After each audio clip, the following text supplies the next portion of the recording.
Assalamualaikum warahmatullahi wabarakatuh.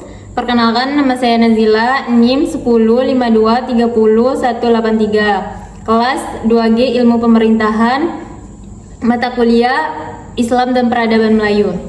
Baiklah, di sini saya akan menjawab soal pertanyaan soal UAS. 1. Begitu dalamnya pengaruh Islam dalam kebudayaan Melayu, sehingga banyak kalangan mengatakan bahwa Melayu identik dengan Islam. Berdasarkan pemahaman saudara, jelaskan bagaimana pengaruh Islam dalam kebudayaan Melayu. Jawabannya, pengaruh Islam dalam kebudayaan Melayu sangat luas dan mendalam, mencakup berbagai aspek kehidupan masyarakat. Berikut adalah beberapa pengaruh utama. 1. Kepercayaan dan agama. 2. Bahasa dan sastra. 3. Pendidikan. 4. Seni dan budaya. 5. Adat dan tradisi. 6. Ekonomi dan perdagangan. 7. Sistem pemerintahan. Pengaruh ini memperkaya kebudayaan Melayu dan bentuk identitas budaya yang khas, yang mengintegrasikan nilai-nilai Islam dengan tradisi lokal. 2. Kedatangan Islam menandakan awal mula satu zaman baru dan berakhirnya satu zaman lama. Ini berarti bahwa perubahan yang dibawa oleh Islam terhadap tamadun alam Melayu bukan saja segi rupa, salah satunya juga dari bidang arsitektur dan seni ukir.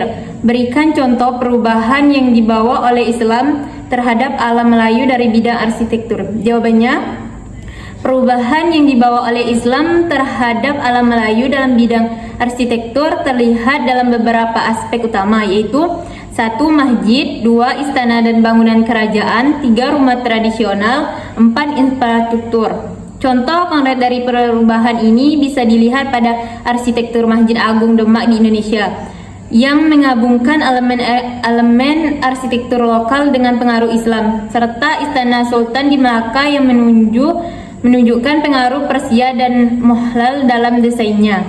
3. Jelaskan maksud dari pepatah adat yang berbunyi, adat bersendi sarak, sarak bersendi kitabullah. Jawabannya, pepatah adat bersendi sarak, sarak bersendi kitabullah memiliki makna yang mendalam dalam konteks kebudayaan dan sistem hukum di alam Melayu. Berikut adalah penjelasannya.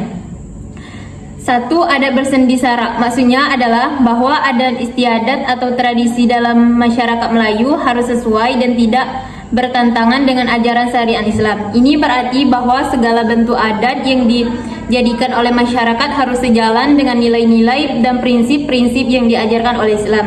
Adat yang tidak sesuai dengan syarak atau syariat Islam harus ditinggalkan atau disesuaikan agar tidak melanggar hukum agama. 2. Sarak bersendi kitabullah maksudnya adalah bahwa syariat Islam atau sarak harus didasarkan pada Al-Quran, yang merupakan kitab suci dan sumber utama ajaran Islam. Selain Al-Quran, hadis atau perkataan dan perbuatan Nabi Muhammad juga menjadi sumber penting dalam menentukan syariat.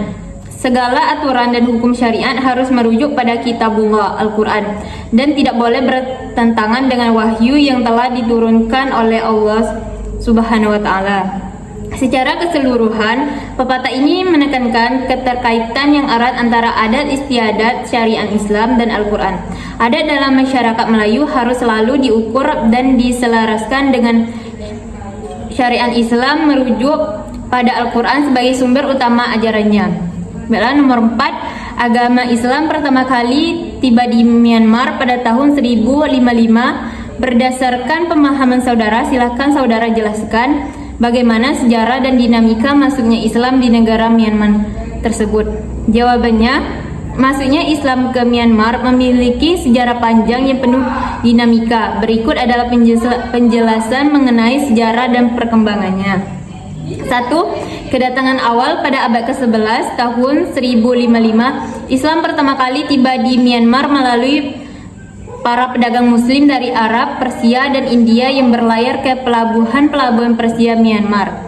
2. Perkembangan di pesisir pada abad 13 hingga 16. Kerajaan Arakan Islam berkembang lebih pesat di daerah pesisir, terutama di kerajaan Arakan Rakhine.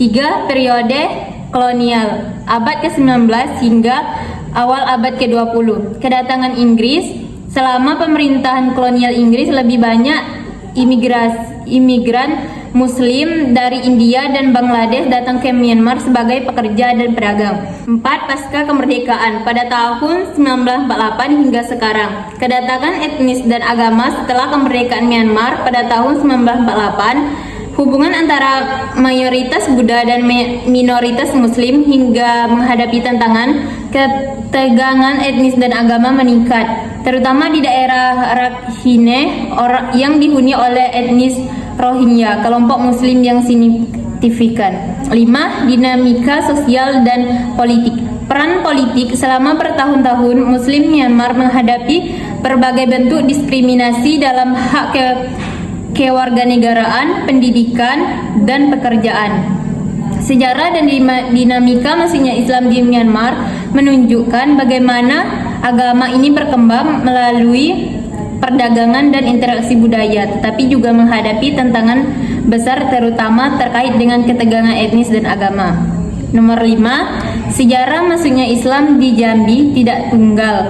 Teori Islam berasal dari Arab, teori Persia, dan teori India, bahkan Nadatul Maun yang Yaman menjadikan wacana tentang masuknya Islam di Jambi menjadi kaya. Bahkan tutur di tengah masyarakat juga menyebutkan Islam berasal dari Turki. Jelaskan bagaimana sejarah masuknya Islam di Jambi. Baiklah jawabannya, sejarah masuknya Islam di Jambi yang terletak di Pulau Sumatera, Indonesia dapat ditelusuri melalui beberapa tahapan utama yang melibatkan perdagangan, dakwah, dan interaksi budaya. Berikut adalah penjelasan mengenai proses tersebut. 1. Peran pedagang Muslim pada abad ke-7 hingga 13. Awal kontak pedagang Muslim dari Timur Tengah, India, dan Persia mulai perdagangan di pesisir Sumatera termasuk Jambi, sejarah abad ke-7. 2. Kerajaan Melayu Jambi pada abad ke-13 hingga ke-15. Pengaruh Islam pada periode ini, kerajaan-kerajaan di Sumatera termasuk kerajaan Melayu Jambi mulai menerima pengaruh Islam. Raja-raja dan bangsawan lokal mengadopsi agama Islam dan memperkenalkan hukum dan tradisi Islam ke dalam pemerintahan mereka. 3. Kesultanan Jambi abad ke-16 hingga ke-19. Pendirian Kesultanan pada abad ke-17, Kesultanan Jambi didirikan dan Islam menjadi agama resmi kerajaan. 4. Periode kolonial Belanda, abad ke-19 hingga awal abad ke-20. Interaksi dagangan kolonial. Meskipun di bawah kontrol kolonial Belanda, Islam tetap berkembang di Jambi. Masyarakat Muslim di Jambi tetap menjalankan praktik keagamaan mereka dan mempertahankan identitas Islam. 5. Pasca kemerdekaan tahun 1945 hingga sekarang, penguatan institusi Islam. Setelah kemerdekaan Indonesia pada abad 1945, institusi Islam di Jambi semakin menguat. Masjid, madrasah, dan organisasi keagamaan berkembang pesat. Sekian dari saya. Wassalamualaikum warahmatullahi wabarakatuh.